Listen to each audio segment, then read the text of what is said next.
Whoa! What's going on, everyone? This is RJ Game News USA here, and today we gotta go over the Sony State of Play for February 2025. And I gotta say, I thought the show was actually pretty good. You guys know, I am not one to just pat things on the back for the sake of patting things on the back. Nobody pays me, and I just give my opinion on things, unbiasedly. And I'll shoot it to you straight. And I'll tell you something. I've seen a lot of discourse already online that people didn't like the State of Play. It wasn't as good as what they wanted. It wasn't what they hoped for. And although I do think there were things that I would have rather seen, and I do think as the presentation went on it became less impressive, I still believe that this presentation was a solid B, or 8 out of 10 if you will. So without further ado, let's jump right into the details. But first, please remember to like, share, and subscribe if you haven't already. So let's see. So off the bat, they talked about Monster Hunter Wilds. That's around the corner. It's coming out February 28th. I know some people are really excited for that game. Not really my cup of tea, but it does look like a Monster Hunter that has definitely grabbed my attention a little more than previous Monster Hunters have. So I did find that interesting. It just seems very visually appealing. Then we had something that got me super pumped. Shinobi, coming August 29th. The art style on this is fantastic. And I am really glad to see the Shinobi property coming back in a fun, new, vibrant way. And I am very excited to play Shinobi. I don't know how much this game is going to cost or what the details are.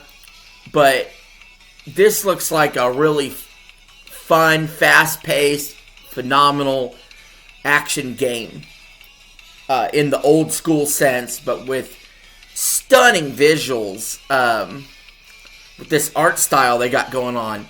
Like, this shit just slaps. Like, I'm excited for it. And then I got to probably one of the heights of the presentation, Sonic Racing Cross Worlds, coming out sometime in 2025. I am a big fan of kart racers. You know, Mario Kart kind of created this genre of kart racing. We've seen Crash and Sonic and others do it before. Not quite as good as Mario Kart. But based on what I saw in the trailer, this looks like an awesome racing game with lots of things going on.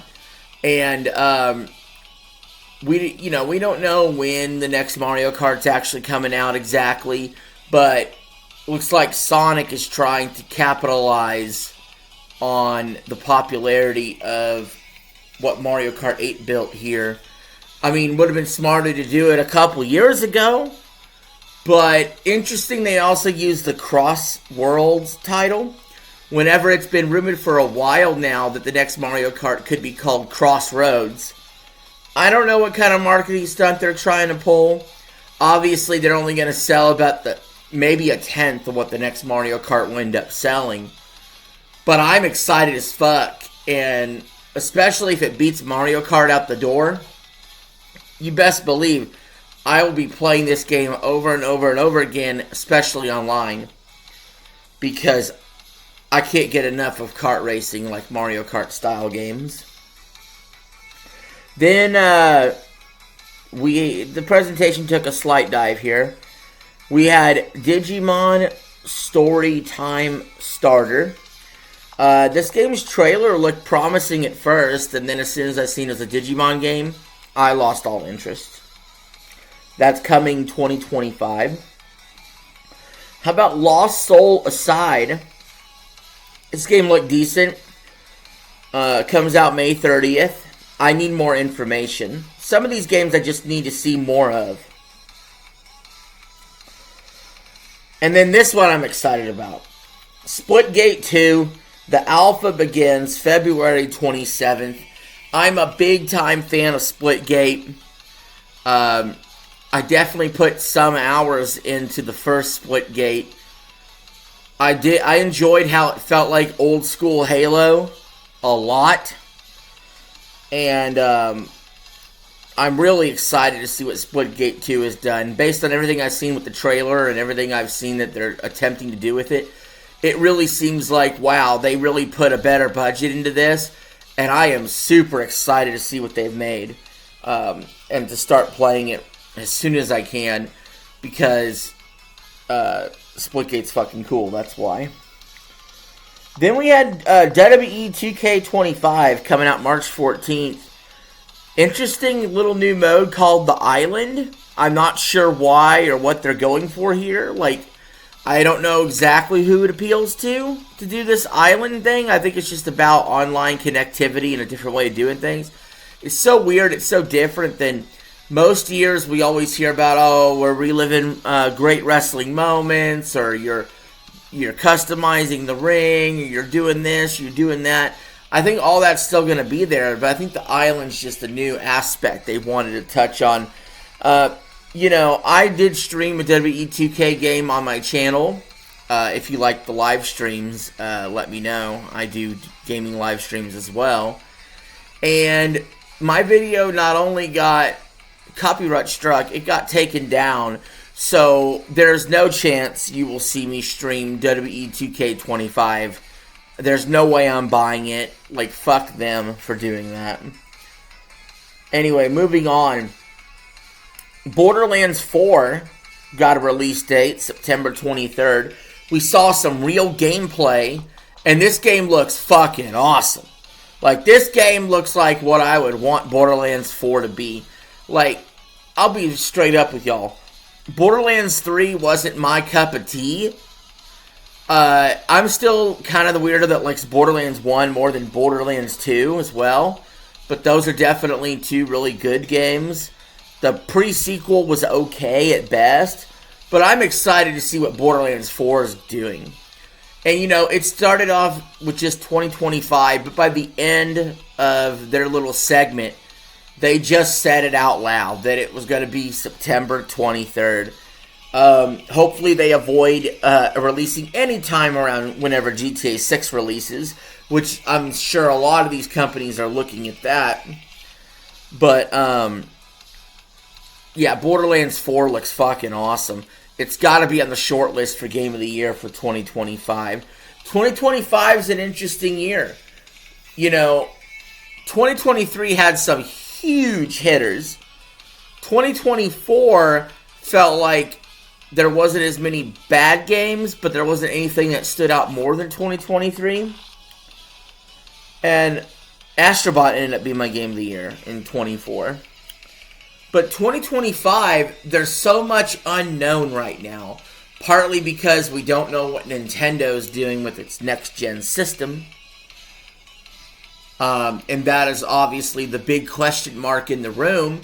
But of games we know coming out this year, other than GTA 6, Borderlands 4 looks like it's got to be towards the tippy top of the best games. And then we had Split Fiction coming March 6th. I'll be honest, guys, I kind of forgot what this one's about, which isn't good for leaving an impression. Some of the games kind of ran together a little bit. But you know what I really liked about this presentation? And you'll definitely see it later on as we keep going through this list of games. There were a lot of games here that felt like original ideas, which is what I've been calling for. And this is why I like the presentation. Because so often we've seen these companies be reliant on remaster after remaster, remake after remake. And there was a ton of steam behind, well, maybe Microsoft's gonna announce the Master Chief Collection on Sony stage, and that didn't happen. Would have been a good moment, but I've played the Halo games before.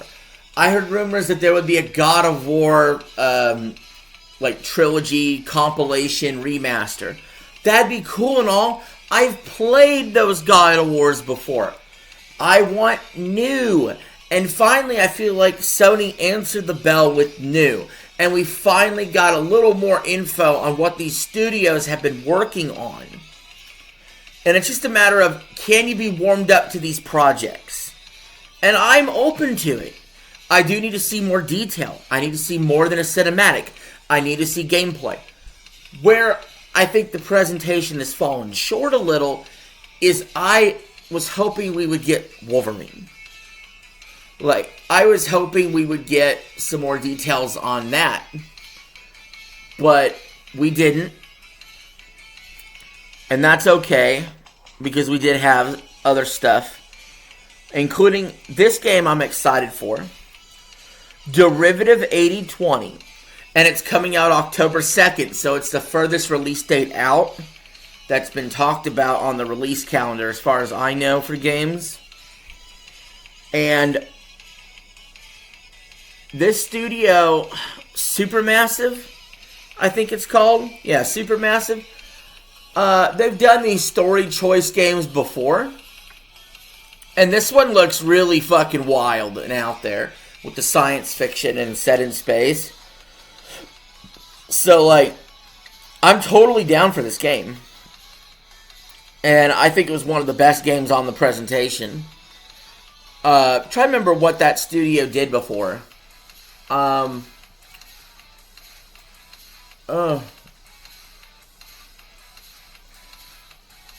They did something. Hold on. Oh, yes. They did the Until Dawn game. And they've also done the Dark Pictures Anthology. So, absolutely. I've been playing the Dark Pictures Anthology on stream. And I've really been enjoying those games. Although, if you all have seen the streams, they've definitely been interesting. But, yeah, Derivative 8020. It looks great. Looks like it's right up my alley. Something I would really enjoy. You know, a story choice game like that. I mean, I played Until Dawn. I played a lot of the Dark Pictures Anthology games. I mean, this next game ought to be good. You know, the Quarry, stuff like that. It has that certain look to it. Then we have a game I'm not so thrilled about. Secret of the Mimic, coming out June 13th. And it's made from the same people who made Five Nights at Freddy's. Again, I could care less. The Midnight Walk comes out May 8th. I liked how this game looked this time around a little bit more than the first time we seen it. But I'm still not completely sold on it. Something seems off about it, where it's not really clicking with me. But if you like VR, there is a good VR option for it. And I've never been a big fan of VR myself, though.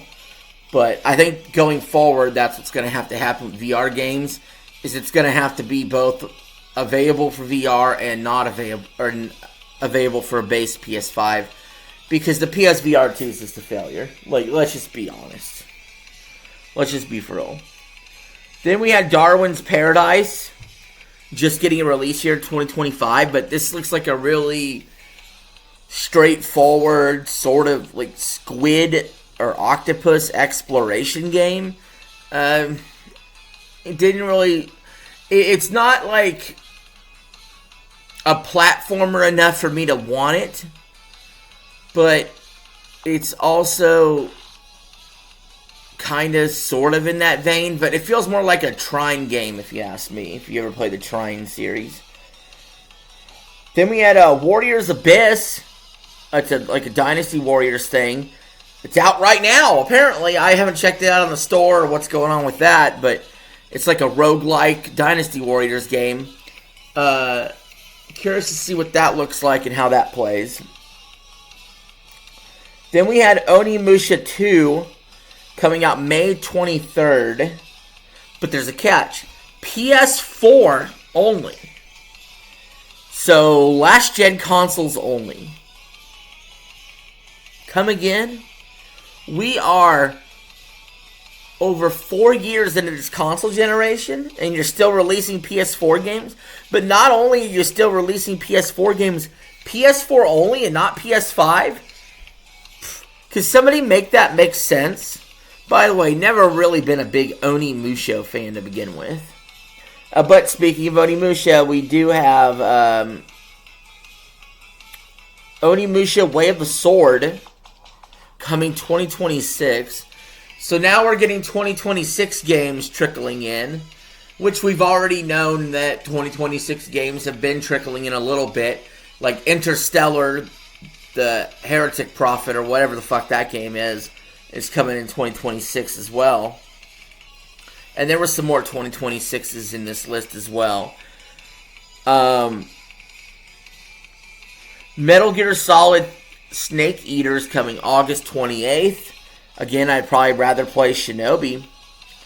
But this looks like a good Metal Gear game. Like, you know, I think it'll please the fans, to say the least, to see this redone. Hell is Us coming September 4th. This game has me intrigued. Like, I don't necessarily say I like it, but I'm intrigued. Which is hard for me to be totally intrigued these days.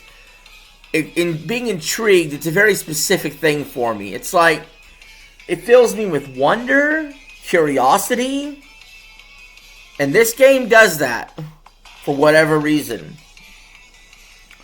Then we have Lies of P Overture, summer 2025. Is that even a game? Is that like a DLC or something? I couldn't tell. I couldn't tell you. Then we have Dreams of Another, 2025. This game is fucking wild. Okay? Like, I like movies that could do weird things and go anywhere and do anything. This is like a game that seems to do that, where everything's bizarre. And so, yeah, gotta check out more of that. The amount of games I want more info on is insane. Like 80% of this presentation was either I really liked the game or I want to know more and I'm leaning to liking it, which is why the presentation gets a B or an 8 out of 10 in my book. Then we have Days Gone Remastered coming April 25th. I don't think anybody asked for this. Nobody cared. I kind of bitched about remasters to begin with, and this definitely didn't need one. But if you were going to put a remaster on the show, if you were sitting in the God of War remaster, that would have been the spot instead. And then we got Bloom and Rage coming February 18th, which isn't too far from now. This is apparently coming straight into the PlayStation catalog. And apparently it's made from the same people as Life is Strange. It's weird because the story seems to also follow the newer Life is Strange, where there's multiple timelines. But it also looks a little more like a kiddie game too. So it's kind of, what's in the catalog at least. Then you got Blueprints coming to the catalog spring 2025. And Abiotic Factor coming to the catalog in summer 2025.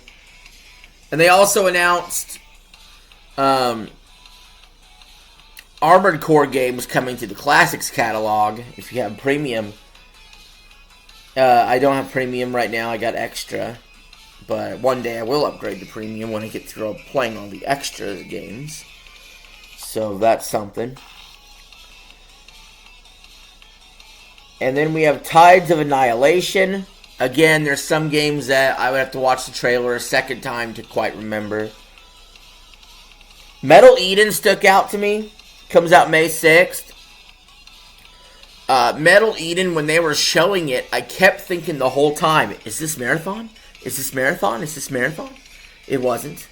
So, sadly, it wasn't. But the fact that I almost was thinking it was Marathon and it was something else really goes to show this game looks super high quality. It looks like it's going to be a lot of fun. So, yeah, that's a win. Mind's Eye coming summer 2025. Game looks interesting. But then we ended the presentation on a game that looked phenomenal to me. Granted, we need gameplay, not just a cutscene. Because I have never seen something quite like this. I'm talking about Ceres. And my God.